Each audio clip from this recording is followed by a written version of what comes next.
হ্যাঁ দাদা বলো, কোথায় যাবার কথা হচ্ছিল? আরে বৌদি, আমরা সব বন্ধুরা মিলে একটা পার্টি করছিলাম, তাই ওকে একটু ডাকছিলাম। পুরো কথা বলছিস না কেন? আরে বৌদি, আজকে যে পার্টিটা অর্গানাইজ হয়েছে না, তার একটা শর্ত আছে যে আমাদের বন্ধুদের মধ্যে যার বউ সব থেকে সুন্দরী তাকে আজকে পুরো পার্টির টাকাটা দিতে হবে। আর তুমি তো জানো আমাদের সব বন্ধুদের বউদের মধ্যে তুমি সব থেকে সুন্দরী। হ্যাঁ, এতে ভুল কি আছে? তাই ওকে আমি আসতে বলছি, আর ও তো আসছেই না খরচার ভয়তে। আচ্ছা দাদা, তুমি কোনো টেনশন করো না, আমি ওকে আধা ঘন্টার মধ্যে পাঠাচ্ছি। আচ্ছা ঠিক আছে, থ্যাংক ইউ বৌদি, অসংখ্য ধন্যবাদ। আচ্ছা তুমি পার্টিতে যাচ্ছ না কেন?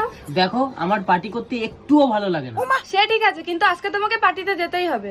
আরে তুমি তো জানো আমাদের বন্ধুদের বোর্ড থেকে সব থেকে সুন্দর তুমি, তাই আমি অত টাকা দিতে পারবো না, আমার কাছে অত টাকা নেই, আমি ওর জন্যই যাব না। কি বললি? আচ্ছা তুমি একটু দাঁড়াও, আমি আসছি।